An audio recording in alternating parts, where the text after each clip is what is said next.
I'm Hazel, 32 years old, standing in the back of a funeral home, clutching a white lily while the family that raised me pretends I don't exist.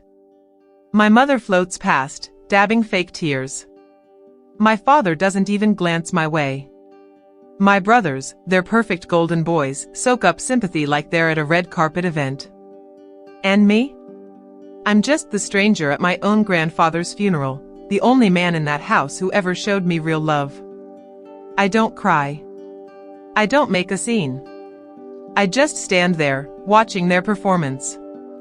So tell me, where are you tuning in from today? Share your location in the comments below and make sure to like and subscribe if you've ever felt overlooked in your own family. Trust me, you'll want to stick around for what happens next. The reality of being the family disappointment is that, eventually, you stop disappointing yourself. I learned that lesson quite early. I was just 4 when I went to live with the Prestons. That's what they told me anyway.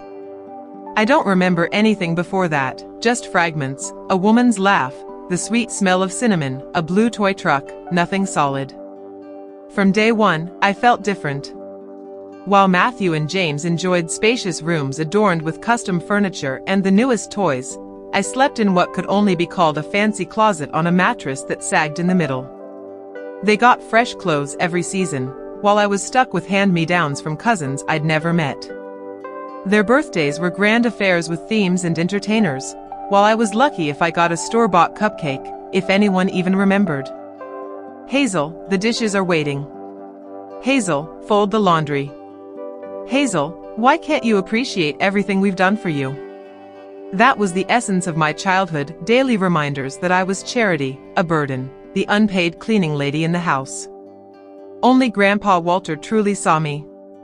He'd slip me books when no one else was looking and teach me to play chess during his visits. He would wink at me across the dinner table when Sophia, never Mom, complained about my less than stellar grades or untamed hair. "You've got fire in you, kiddo," he'd whisper in private. "Don't let them extinguish it." I left right after my 21st birthday. No big scene, I just gathered my few belongings while everyone was at James' football game and walked out.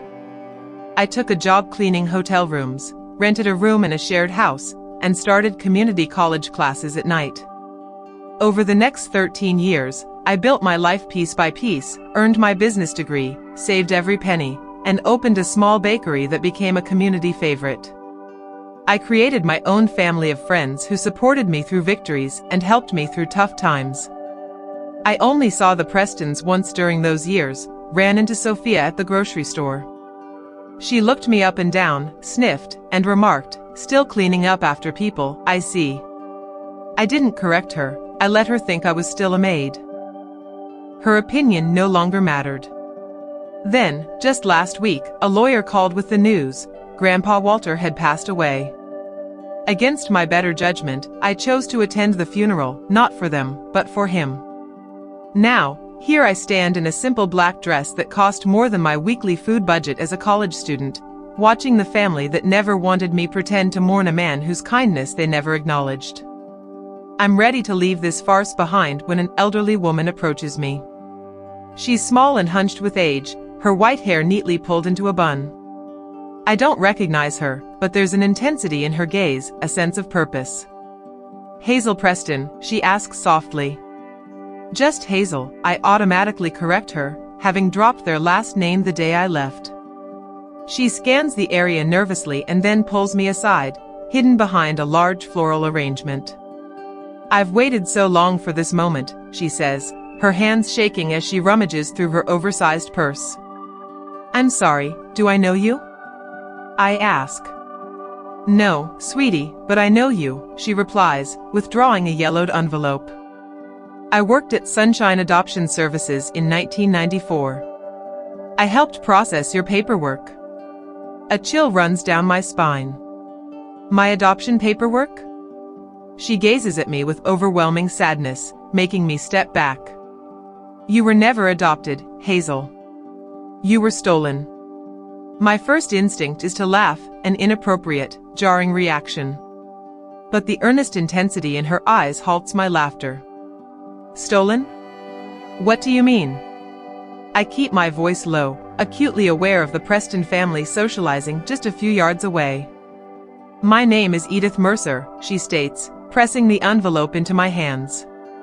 "I've been searching for you for 30 years. I take the envelope instinctively, feeling the brittle paper between my fingers. This is insane.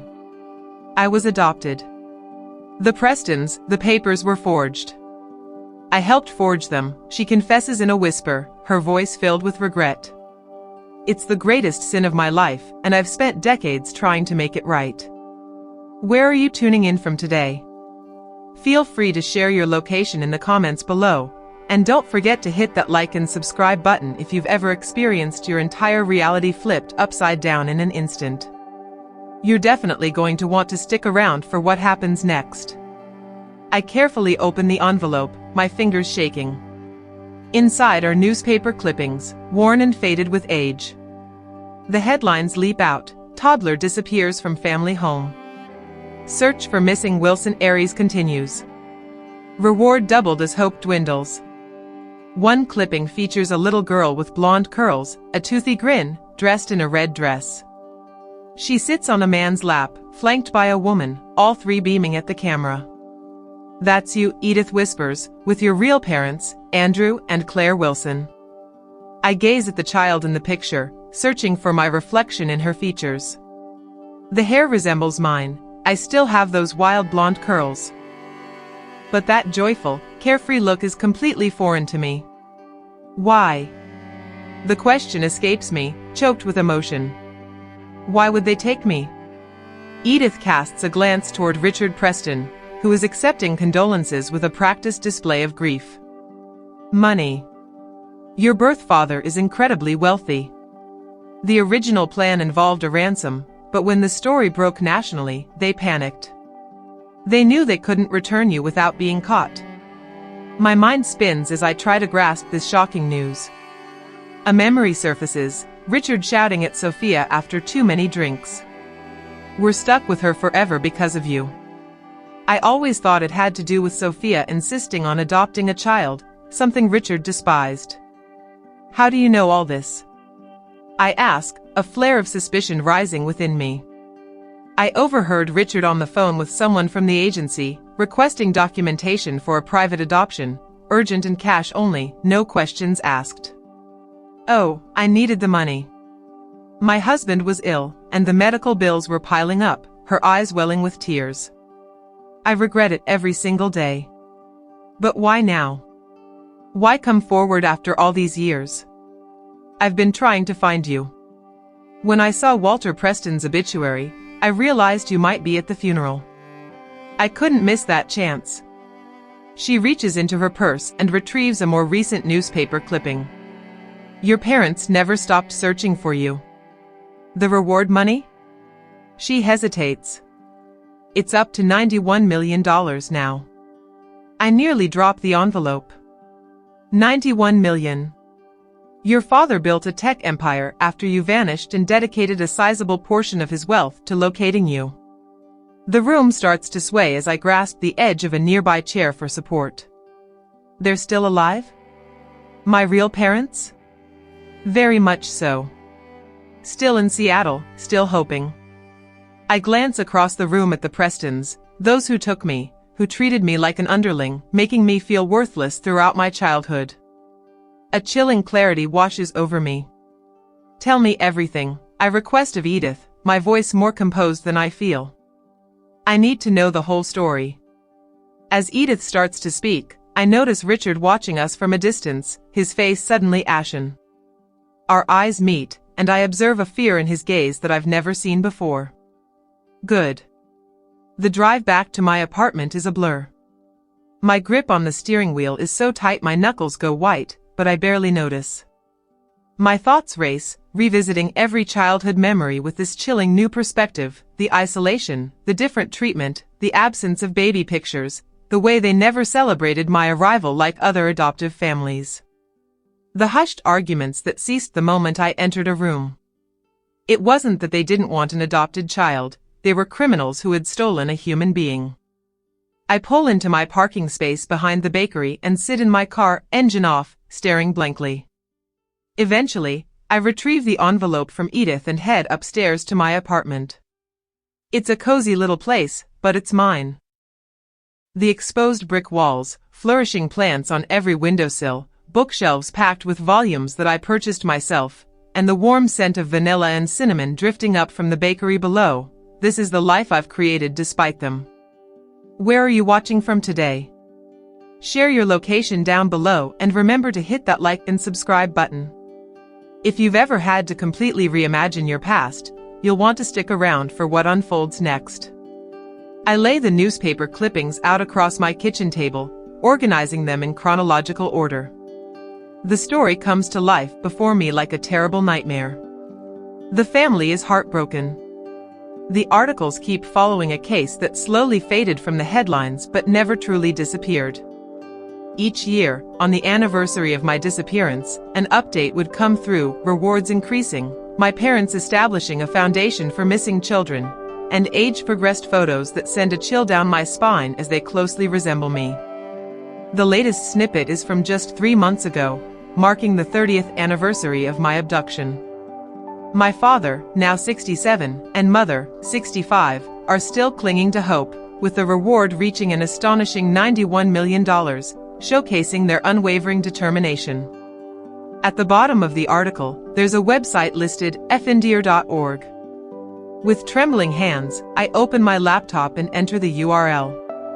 The site materializes, and I find myself staring at a projected image of what I would look like today. The likeness is eerily close. The pictures of my parents, now older, with gray hair, still bear the same fierce expressions they had in the earliest articles. There's a contact form, a phone number, an email address, ways to share tips or information. I hesitate over the keyboard. What could I even say? Hi, I believe I'm your long-lost daughter. The people who raised me kidnapped me from you and mistreated me for 21 long years. Then my phone rings, shocking me so much that I spill my cold coffee. It's an unknown number. For a fleeting moment, I irrationally suspect it's them, my real parents, sensing I've uncovered the truth, but that's absurd. I answer cautiously. Hello, Hazel, comes Richard Preston's voice, as cold and controlled as ever. We need to talk. A chill runs through my veins. I have nothing to say to you. What did that old woman at the funeral tell you? He presses. The truth, I reply bluntly, something you never provided. There's a long silence, followed by a heavy sigh. It's complicated, Hazel. It wasn't meant to happen this way. We kidnapped a child. My voice rises as I cut him off. You stole me from my family. Made me work like a servant while treating your biological kids like royalty. You don't understand, he insists. I understand completely. You're criminals. And I will ensure everyone knows it. I hang up before he can reply, heart racing. My phone rings again immediately. I ignore it. And then again. And again. Finally, a text arrives.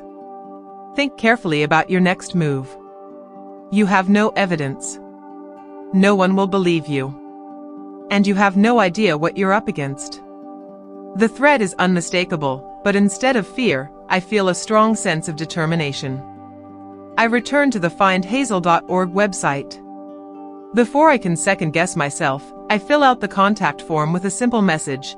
I think I might be Hazel Wilson. I need to talk to Andrew and Claire Wilson as soon as possible. I hit send and wait. That night, sleep eludes me. How could I rest?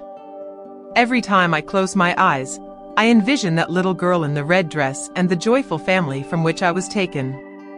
The life I was meant to have. By morning, I'm running purely on adrenaline and coffee.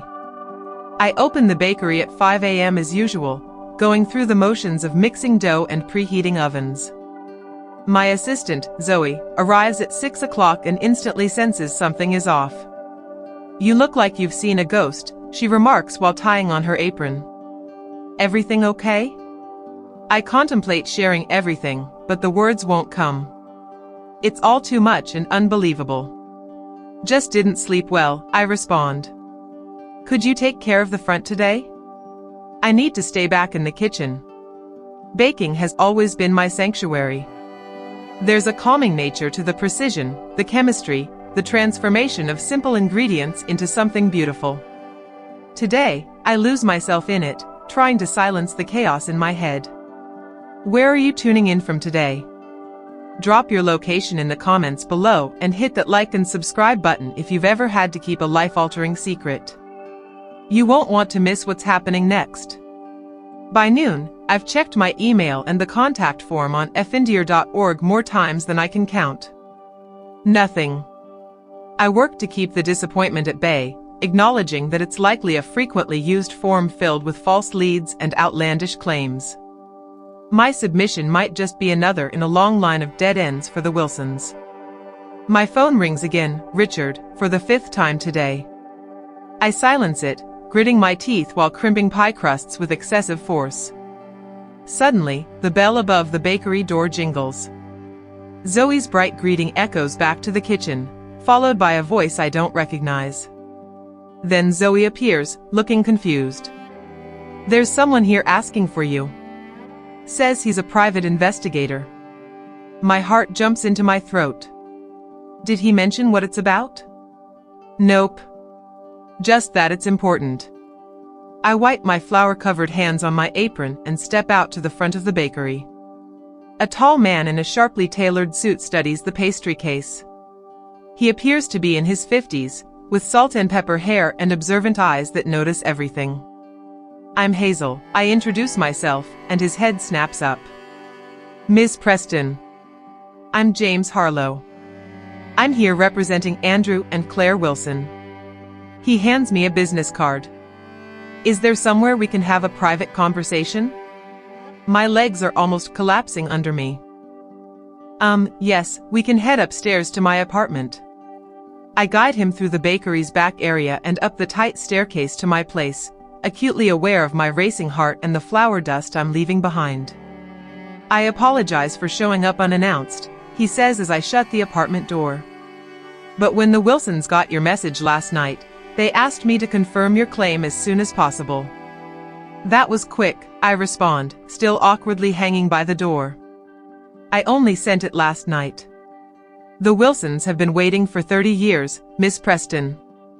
They don't delay when it comes to leads about their daughter." He examines me closely. "I must say, you look remarkably like Claire." Unable to respond, I gesture for him to sit at my kitchen table, still cluttered with the newspaper clippings from Edith. "I see you've been doing some digging," he observes, glancing at the articles. "A woman approached me at a funeral yesterday. Edith Mercer. She claimed she helped falsify adoption papers for me."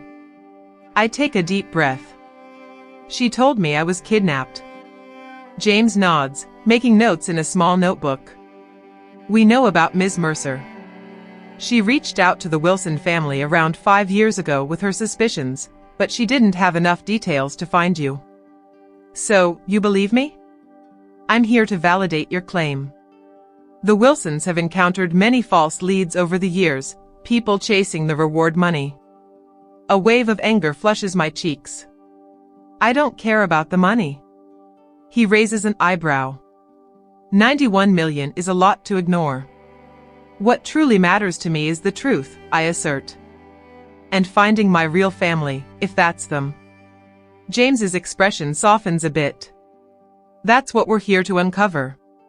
He opens his briefcase and takes out a small kit. "I need a DNA sample, a simple cheek swab. The Wilsons have their profiles stored in several databases, and we should have initial results in 24 to 48 hours. I nod, feeling suddenly anxious. What if I'm mistaken? What if this is an elaborate mix-up? As he prepares the swab, my phone buzzes with another text from Richard. "We're coming over. We need to talk face to face." I show the message to James, whose demeanor shifts to serious. "The Prestons. They're aware you've found out the truth. Richard called me last night. He was threatening."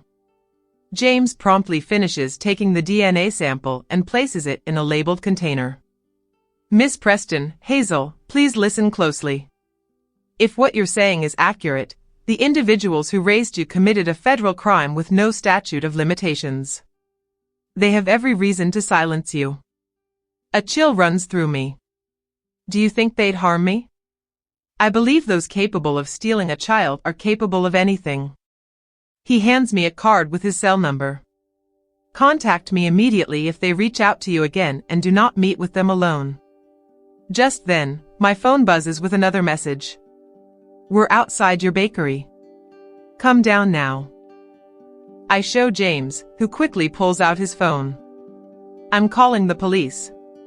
Officers Mills and Barrett sit at my kitchen table taking statements while James paces by the window, phone against his ear. Below, the Prestons are in the bakery, completely unaware of the events unfolding above. Let me clarify this, Officer Mills states, brow knitted as she reviews her notes. You believe you were kidnapped as a child, and the people who raised you are your kidnappers? Yes. And I only made this discovery yesterday at a funeral.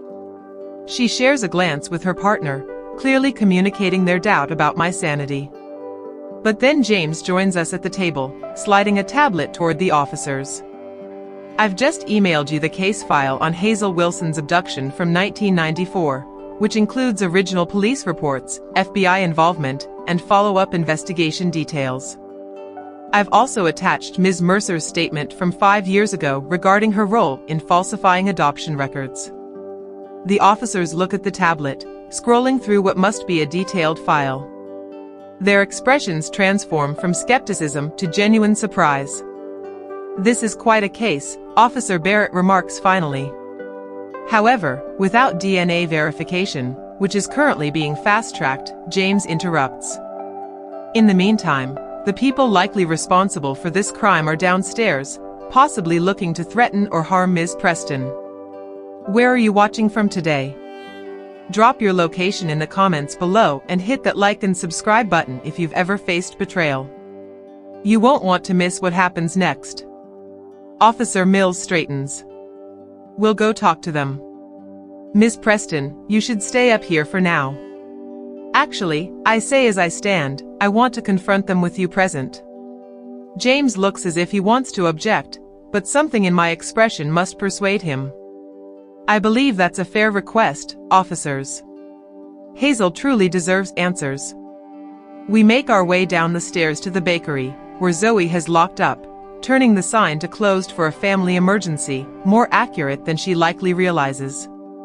Through the glass door, I spot Richard and Sophia Preston waiting, their expressions taut with barely concealed fury. Officer Mills opens the door and greets them. Mr. and Mrs. Preston, I'm Officer Mills, and this is Officer Barrett. We'd like to ask you a few questions. Sophia, with her impeccably styled hair, turns sharply. What is the meaning of this, Hazel? Why are the police here? I step forward, James slightly behind me, offering support. They're here because I know the truth about who I am and what you did. Richard pales. Whatever that old woman told you at the funeral is true, he admits. I complete his thought, I was never adopted. You took me. That's ridiculous. Sophia scoffs, though her voice trembles a bit. Officer, our daughter is clearly having a breakdown. I'm not your daughter, I reply, my voice unwavering despite the storm of emotions within. My name is Hazel Wilson, and my real parents, Andrew and Claire Wilson, have been searching for me for 30 years. Richard advances, pointing a finger at James. And who is this? Some opportunist leveraging her fantasies? James Harlow, private investigator for the Wilson family, he asserts, handing Richard a card that he refuses to take. We've already gathered DNA evidence that will confirm Hazel's identity. This is absurd. Sophia exclaims. We have adoption paperwork, it was all legal. Those documents were forged, I say quietly. Edith Mercer has confessed to assisting you in creating them. The moment I mention Edith, Richard's facade breaks down. That senile old woman doesn't know what she's saying. It happened 30 years ago. Officer Barrett steps in, So you are aware of Miss Mercer then? Richard realizes his mistake too late, looking at Sophia, whose expression has turned ghostly. We want our lawyer, she states stiffly. We're not saying anything without representation.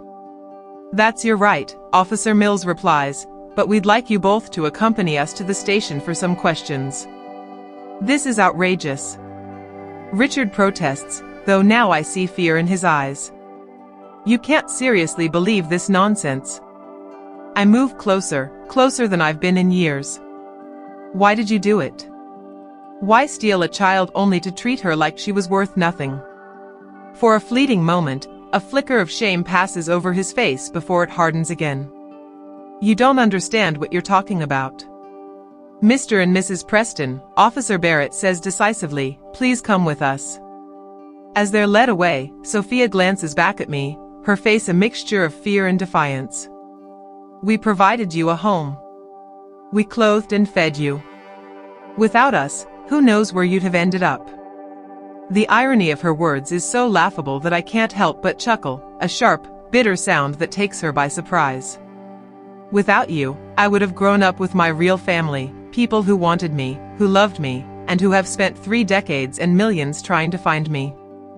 Richard remains silent as the officers guide them to their separate patrol cars. I stand at the bakery entrance with James by my side as they drive away. What happens now? I ask, suddenly feeling drained. Now we await the DNA results, James replies softly. But given their reactions, I think we already know the truth. My phone vibrates with a message from an unknown number. Hazel, this is Andrew Wilson. James informed us about the situation. Claire and I are en route and should arrive by tomorrow morning.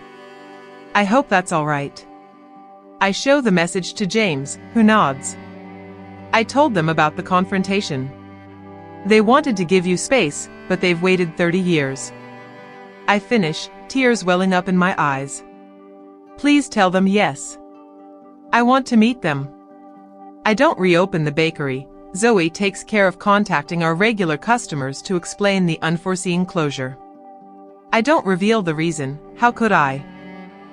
I simply say it's a family emergency.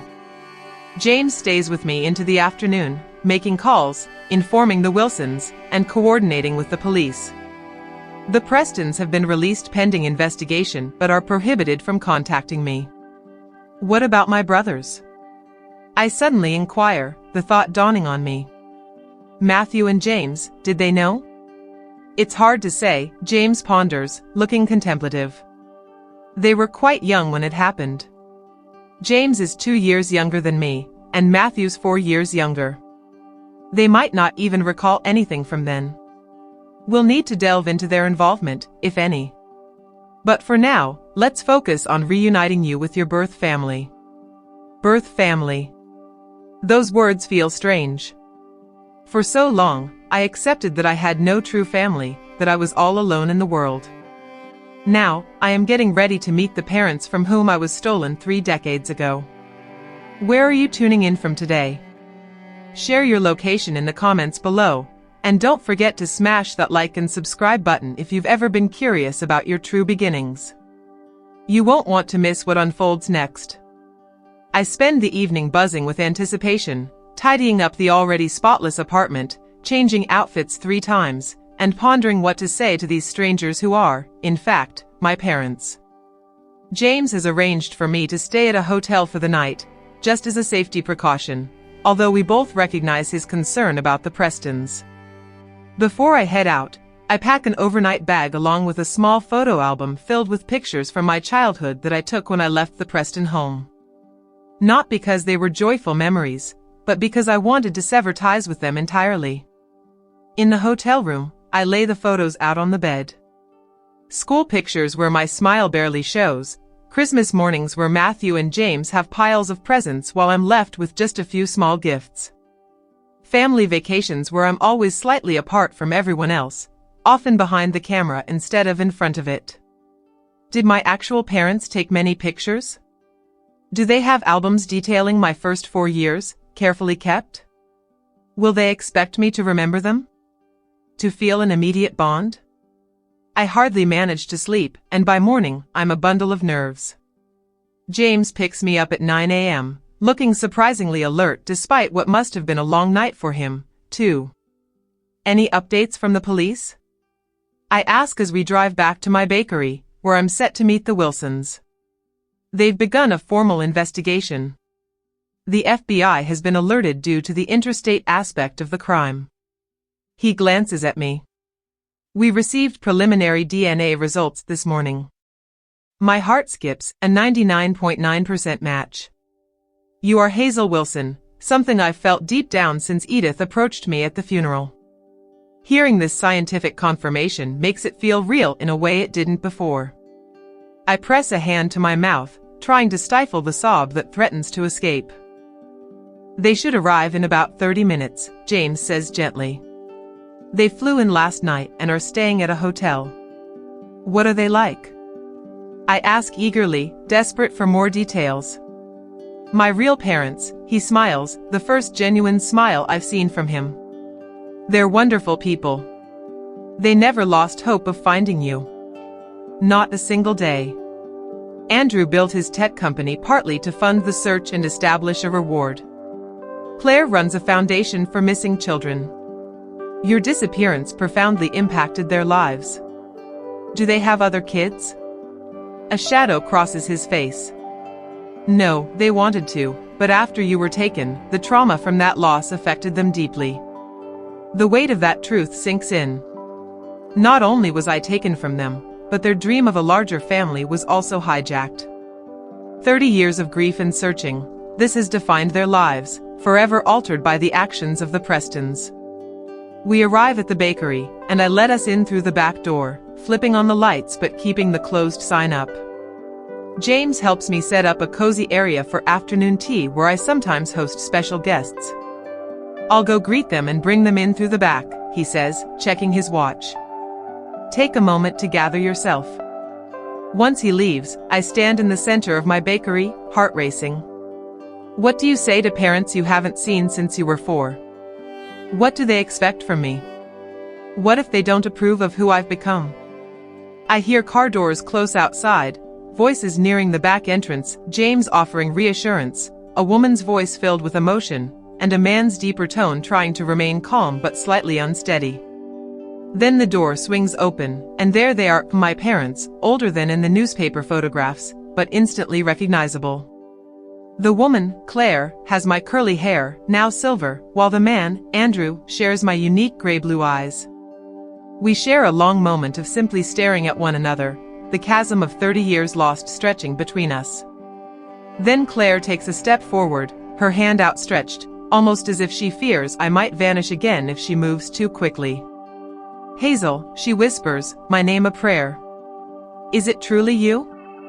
Yes, I reply, my voice barely making it out. It's me.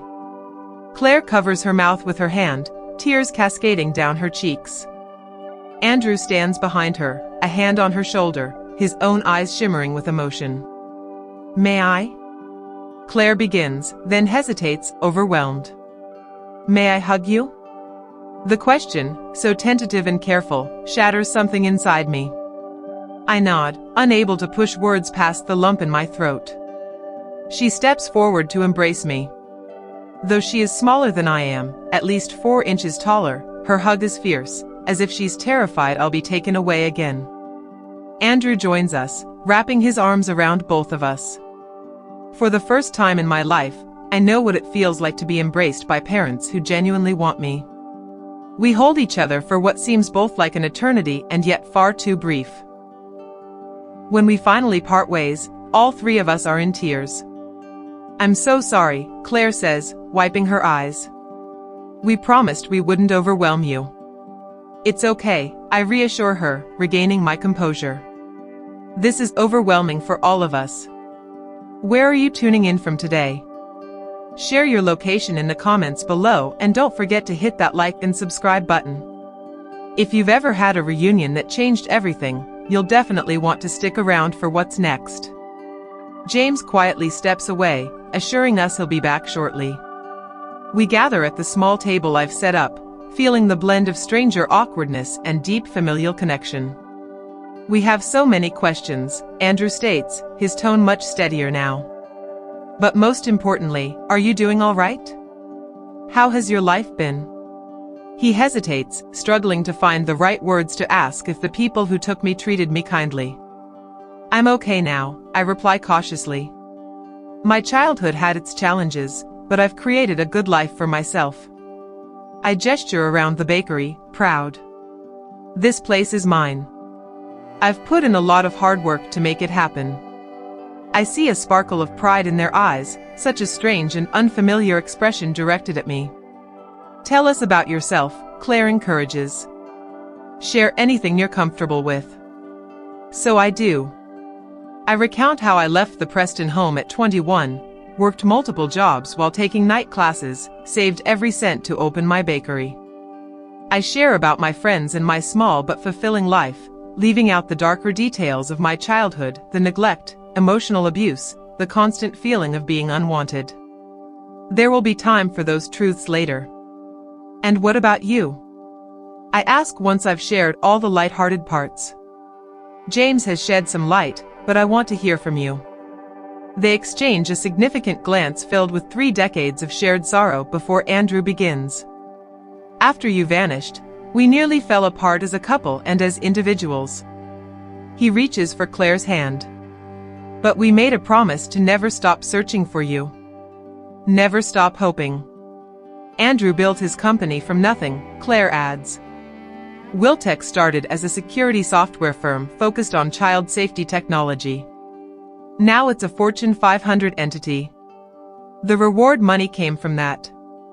Andrew explains, every year on your birthday, I'd boost it. Initially, it was a financial bait for information, but as time passed, it represented something greater. A reflection of our longing for you, how much we would give to have you back. Claire adds, and I established the Finding Home Foundation. We assist families of missing children by providing resources, support, and private investigators when police efforts stall. Like James, I mention, and she nods. He's been with us for 15 years and has located 17 missing children during that span. But not me, I say quietly. Until now. Andrew's voice falters as he speaks. Hazel, I want you to know something. The reward money is yours, regardless of what happens next. Whether you want us in your life or not, or if you can forgive us for not protecting you. Forgive you? I interrupt, taken aback. You have nothing to be forgiven for. You did nothing wrong. We lost sight of you, Claire admits, her tone burdened by a familiar guilt. Just for a moment. I've replayed that moment in my mind every day for 30 years. I lean across the table and take their hands in mine.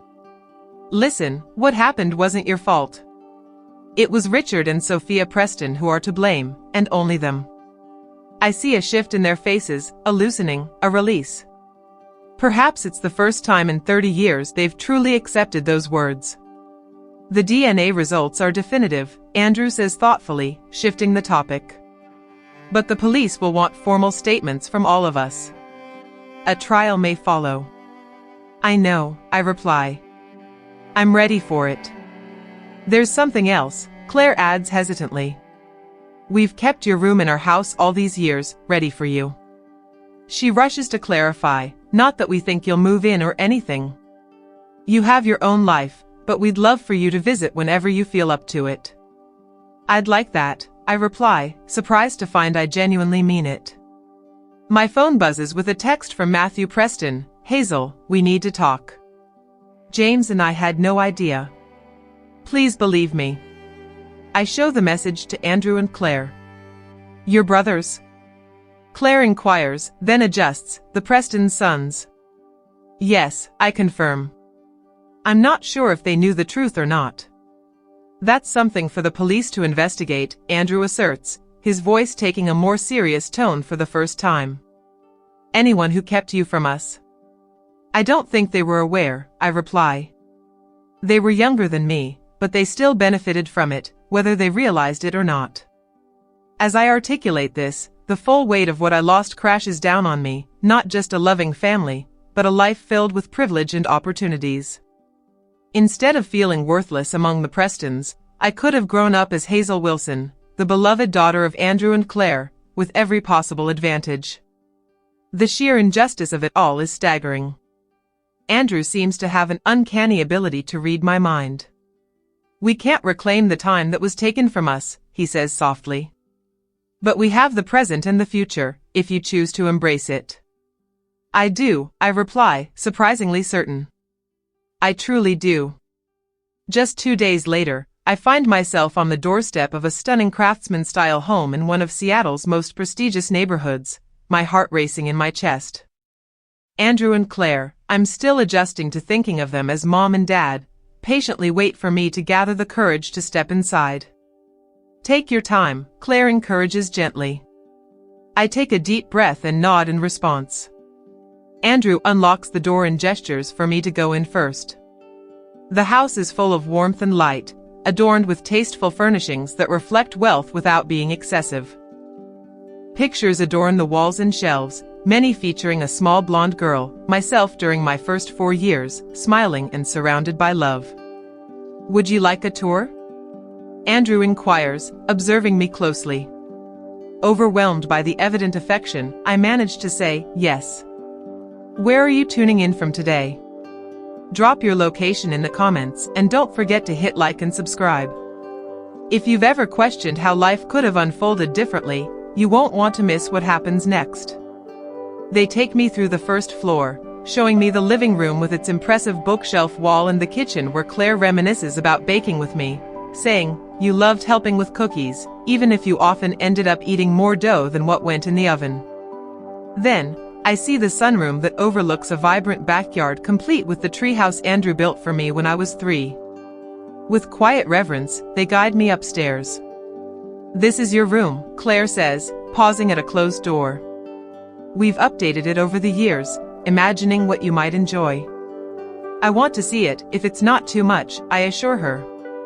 As Andrew opens the door, I step into a space caught between a tribute to the lost 4-year-old and a room designed for a woman who never had the chance to grow up here.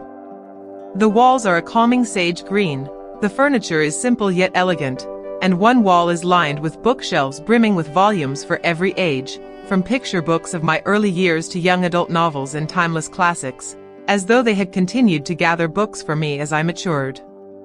On the dresser, framed photos of my toddler self sit beside empty frames, waiting for new memories. A desk in the corner is equipped with a computer and a stack of sketchbooks. "You love to draw," Claire mentions, following my gaze. "We thought you might still enjoy it." I shake my head, saying, "The Prestons didn't nurture creativity," with a tone flatter than I intended. "It's been years since I last drew anything." I catch a fleeting shadow of pain on their faces before they quickly cover it up. "There's something else we want to show you," Andrew says after a pause, guiding me to a door in the hallway. "This was meant to be your art studio when you were older." He opens the door to reveal a bright, airy space filled with easels, shelves overflowing with art supplies, and a large workspace. Unlike my bedroom, this room feels alive with possibility. "We always believed we would find you," Claire murmurs. "We had to." I glance away, overwhelmed with emotion, and my eyes land on a door at the end of the hall. "What's inside there?" A shadow crosses their faces. "That was meant to be a nursery," Andrew admits, "for a sibling we planned to adopt after we couldn't find you, but it never felt right." The weight of everything lost, not just for me but for them as well, bears down on me, an unfinished family, a room forever empty. 30 years of anticipation for a child who never arrived. "I need some time alone to process all this," I state suddenly. "Of course," Claire responds immediately. "Would you prefer to stay in your room, or would the guest room feel more comfortable?" "My room is fine," I say carefully, testing the phrase. My room, not just a converted closet or a reluctantly offered spare room, but a space meant solely for me. They leave me with gentle reassurances, encouraging me to take my time. I sit on the edge of the bed, my bed, and look around at the life that has waited patiently for me for 30 years. On the nightstand sits a delicate music box, and as I open it, a gentle melody begins to play. something stirs in the deep corners of my mind. This tune, these notes. I shut my eyes and for a brief moment, I'm four again, surrounded by safety and comfort, drifting off to sleep with this melody playing in the background. The memory vanishes as quickly as it came, leaving me yearning for more. Will other memories return, or are those first 4 years lost to me forever? Just then, my phone buzzes with another message from Matthew. Please, Hazel, just 10 minutes. We've been looking everywhere for you. We had no idea what our parents did. Let me clarify what's happening. I hesitate for a moment, then I respond with a message. Tomorrow, at 10 a.m. at my bakery. Just you and James, no Richard or Sophia allowed. His reply comes back instantly. Thank you. We'll be there. I set my phone aside and begin to explore the room, opening drawers that hold clothes tracing the various ages of my life. All have been taken out of their original packaging and washed, almost as if Claire wanted them to appear worn and ready for my return. In the closet, I stumble upon a small box labeled Hazel's Treasures. Inside are childhood keepsakes, a set of smooth stones, seashells from a beach trip, a pressed flower, and a small toy truck, the blue truck that's been a fragment of my memories. I hold it in my palm, turning it over. A name is scrawled on the bottom in a child's shaky handwriting. Hazel. Something inside me shifts. It's not exactly a memory, but a deep sense of certainty. This was mine. I played with this, cherished it. For the first time since uncovering the truth, I let the tears flow freely. I cry for the little girl who was taken, for the family that fell apart, and for all the lost years we can never reclaim. But also, unexpectedly, for the life I've built against all odds, for the strength I've discovered within myself, and for the woman I've become without their influence. There's a gentle knock at the door. Hazel. Claire calls out. Are you hungry? I made lunch, but there's no rush. I wipe my tears, still clutching the blue truck. I'll be right down, I respond. I am Hazel Wilson, and I've finally returned home. The bakery is closed to customers, but I've been awake since 5 a.m., lost in baking. It's how I manage my anxiety, and today, my nerves are sky high. Claire is with me. After spending the previous night in my childhood room, I'd asked her to come back to the city with me for this meeting. Andrew wanted to tag along too, but I feared his barely contained anger towards the Prestons would complicate the conversation with Matthew and James. He reluctantly agreed to stay behind but made me promise to call right after. You really don't have to do this, Claire says, observing me closely. You don't owe them anything. I know, I reply, pressing my hands into the soft dough. But I need answers. And if they genuinely didn't know? I leave the thought unfinished. If they didn't have a clue, does that change what's happened? Does it compensate for all the years I was treated as less than? At exactly 10 a.m., there's a knock on the bakery door.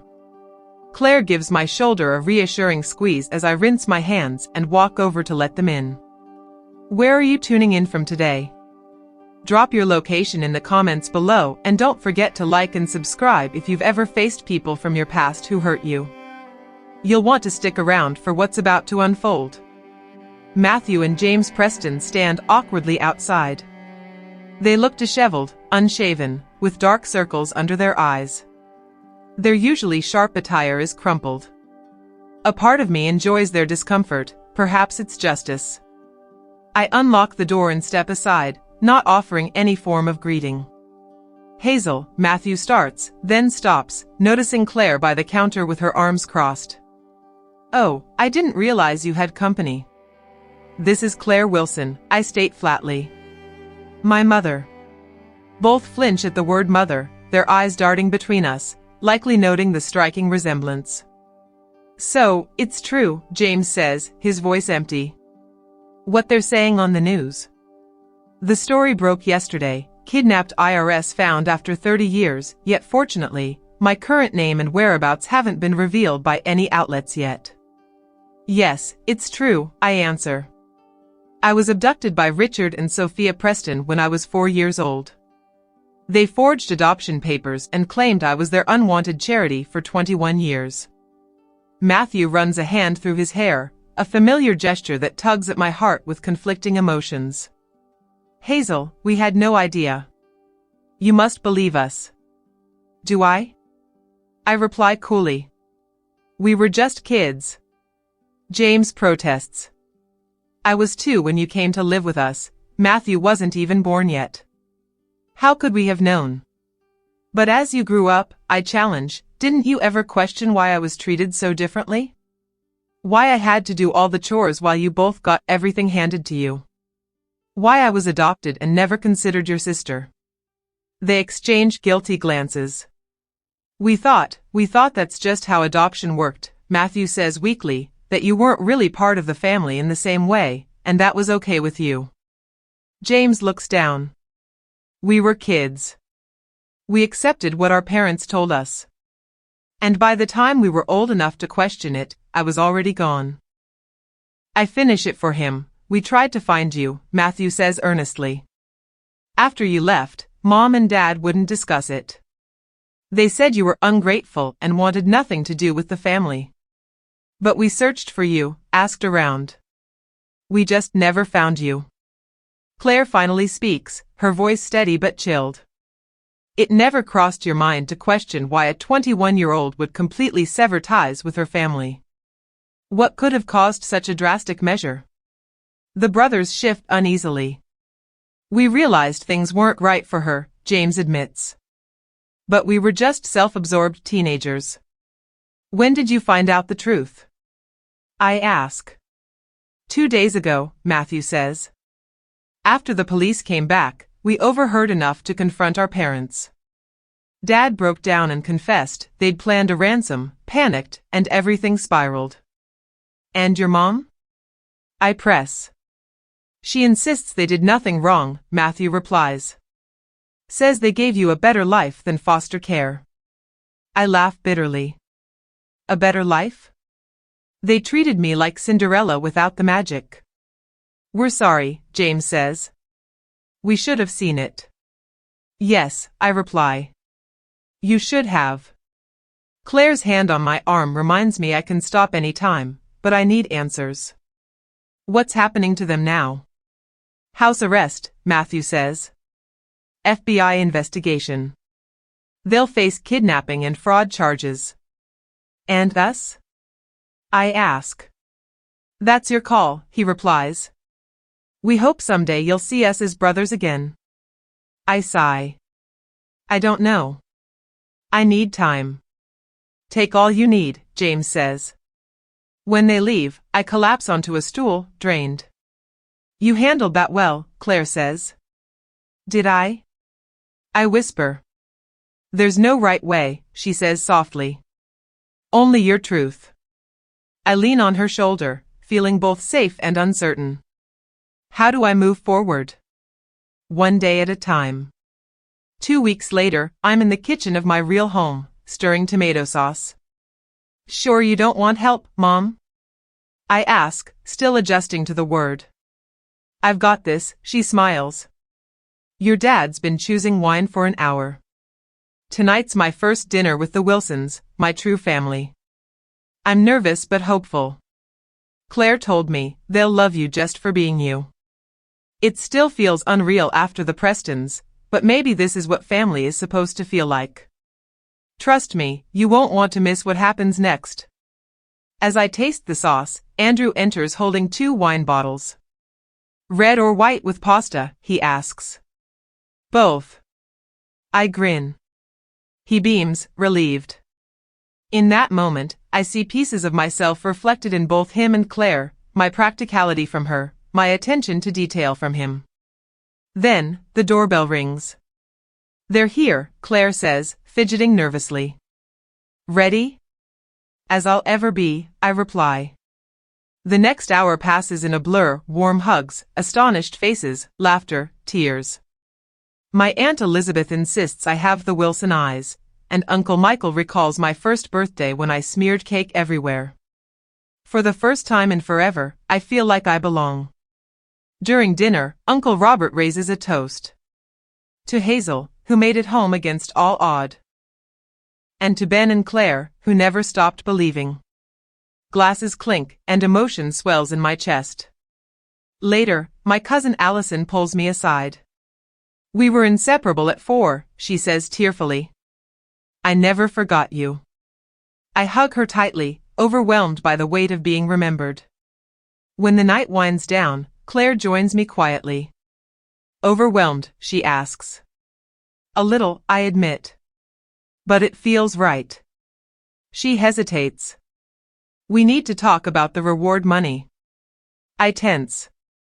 "I told you, I don't want it." "We've discussed it," she says softly. "It's yours, Hazel. We've transferred the $91 million into a trust in your name." My breath catches. That is beyond anything I imagined. "Do whatever you want with it," she says. "Travel, build your business, donate, it's yours." An idea stirs, to help other missing children find their way home. Claire smiles through tears. "That would make us so proud." After the guests leave, I help clean up, the simple rhythm of washing dishes feeling strangely natural. "Thank you," I whisper. Andrew hugs me tightly. "We could never give up. You're our daughter." Later, lying in my childhood room, surrounded by the life I was meant to have, I think about the Prestons. Their hearing is next week. The evidence, bank records, calls, DNA, leaves no doubt. My phone buzzes with a text from James, just checking in. "Hope you're okay." I stare at the message, torn. I'm not ready to forgive, but I'm not ready to let go either. Maybe healing, like family, takes time. They are, in a strange way, my only link to the past, even if that past was built on lies. "I'm doing well," I text James. "Having dinner with my real family tonight." After a pause, he replies, "That's wonderful. You deserve a real family." I put my phone away, heart heavy with conflicting emotions. Tomorrow, I'll face the Prestons in court for the preliminary hearing, a day I've waited for and dreaded in equal measure. The courtroom is small and tense. I sit between Andrew and Claire, their presence grounding me. Across the aisle, Richard and Sophia Preston enter, visibly older, diminished, and stripped of the authority they once held over me. The prosecutor outlines their crimes: kidnapping, fraud, falsified documents. Then I'm called to the stand. "Ms. Wilson," the prosecutor says, using my real name for the first time in a courtroom, "please describe your relationship with the defendants." I tell the truth. They raised me, yes, but I was never loved like their own. I was the outsider, the worker, the reminder of their secret. When asked how I learned the truth, I explain how Edith Mercer approached me at Walter Preston's funeral, revealing that I was kidnapped, not adopted. The defense tries to paint them as misguided saviors, but I cut through it.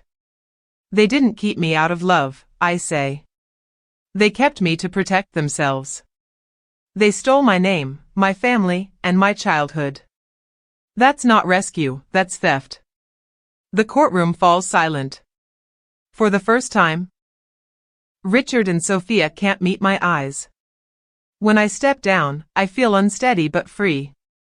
Whatever happens next, I've spoken my truth, and reclaimed my identity as Hazel Wilson, daughter of Andrew and Claire, survivor of the life that was never meant to be mine. There are records of suspicious cash withdrawals made by Richard Preston before my supposed adoption and phone logs placing him in Seattle the day I went missing. By lunch, it's clear the evidence is strong. In the hallway, Andrew hugs me. "You were incredible," he says. Claire squeezes my hand. "We're so proud." Nearby, Matthew and James wait, hesitant. "You were amazing," Matthew says. That took courage. "It wasn't easy," I reply, "but it mattered." James glances toward my parents. "They seem like good people." "They are," I say. "They never stopped searching." Silence lingers. "Have you talked to your parents?" I ask. Matthew shakes his head. "They think we betrayed them." "No," James says firmly. "They betrayed themselves." His honesty catches me off guard. What will you do if they go to prison? When they do, Matthew corrects, we'll move on. I'll teach. James will finish residency. Maybe you'll be part of that life. I just nod. We should go back. As I turn, James adds softly, I'm glad you found your way home. The judge soon announces there's enough evidence for a full trial. The Prestons are charged and denied bail.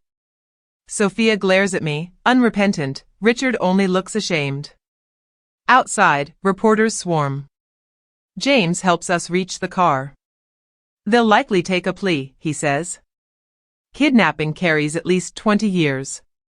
I nod, knowing justice doesn't erase lost time. Back home, we sit in silence until Claire sets tea before me. What happens now? I ask. Now, Andrew says, taking my hand, we start building a future. It won't be easy, but it's ours. 6 months later, I stand in the kitchen of Wilson and Daughter Bakery, arranging pastries for opening day. Richard and Sophia took a plea, 25 years each, no parole. Half my reward money funds a foundation for families of missing children, the rest invested or poured into this dream. Andrew manages the books, learning to bake with cheerful clumsiness. For the first time, my name feels like it belongs to me. Where are you tuning in from today? Drop your location in the comments and don't forget to like and subscribe if you've ever rebuilt your life after hardship. You'll want to stay tuned for what happens next.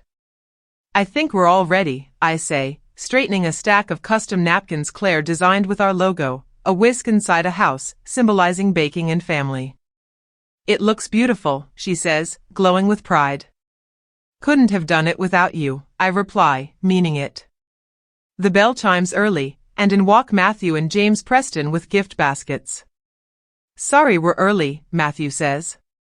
We wanted to drop these off before the rush.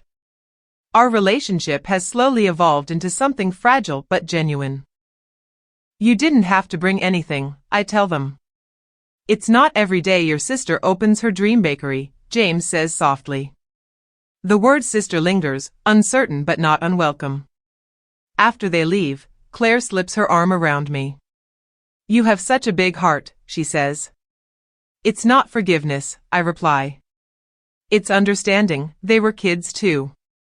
At 10 a.m., Andrew unlocks the doors, and Wilson and Daughter Bakery officially opens. The response is overwhelming, half of Seattle shows up, and by noon we're sold out. Then I see Edith Mercer waiting quietly in line. I wanted to see how you're doing, she says. I'm glad you did, I answer. You helped make this possible. She shakes her head. I only tried to fix what I helped break. What matters, I tell her, is how we choose to make things right. When we finally close, exhausted but elated, a text comes in from Aunt Elizabeth, family dinner Sunday. Allison's bringing a new boyfriend, reinforcements needed. I laugh. Wouldn't dream of missing it, I tell Claire and Andrew. Later, on my balcony overlooking Elliott Bay, I watch the sunset with a small blue toy truck beside me, a reminder of where it all began. My phone buzzes with a donation alert for the Hazel Wilson Foundation, already reuniting families like mine. From Hazel Preston, the stolen child who never belonged, to Hazel Wilson, daughter, baker, advocate. The path ahead isn't perfect, but it's mine. I was once lost, and now I've been found. And my story is only just beginning. Don't forget to like and subscribe for more stories of healing and transformation.